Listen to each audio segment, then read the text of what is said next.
কলকাতায় গ্রেফতার হওয়া বাংলাদেশি অভিনেত্রী শান্তা পালকে ঘিরে জটিলতা তৈরি হয়েছে পুলিশের তদন্তে। পেশাগতভাবে অভিজ্ঞ হলেও তার পাসপোর্ট, ভিসা ও পরিচয়পত্র নিয়ে একাধিক অসঙ্গতি ধরা পড়েছে। পুলিশের প্রাথমিক ধারণা, শান্তা পালের ব্যক্তিগত তথ্য ও তার ফ্ল্যাট ভাড়ার নথির মধ্যে মিল নেই।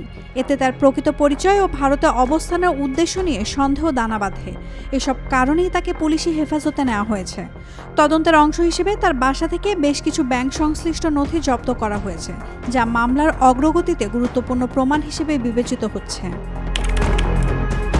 পুলিশের প্রাথমিক সন্দেহ, ভিসা ছাড়াই দীর্ঘদিন ভারতে অবস্থান করেছেন এই বাংলাদেশি মডেল। তবে এসব তথ্য যাচাই না হওয়া পর্যন্ত তাকে আদালতের নির্দেশে হেফাজতে রাখা হয়েছে।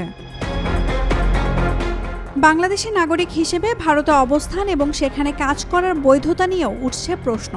আন্তর্জাতিক সম্পর্ক, আইন, এমনকি অভিবাসন ব্যবস্থার ওপরও প্রভাব ফেলতে পারে এই ঘটনা। সোশ্যাল মিডিয়ায় ইতিমধ্যে এই ঘটনাকে ঘিরে শুরু হয়েছে চর্চা। অনেকেই বলছেন শান্তা পালের পরিচয় নিয়ে স্বচ্ছতা আনতেই হবে, আর পুলিশ বলছে তদন্ত শেষ না হওয়া পর্যন্ত নিশ্চিতভাবে কিছু বলা যাচ্ছে না। Naomi Nasrin, Daily Sun. Follow us on Facebook. Subscribe our YouTube channel.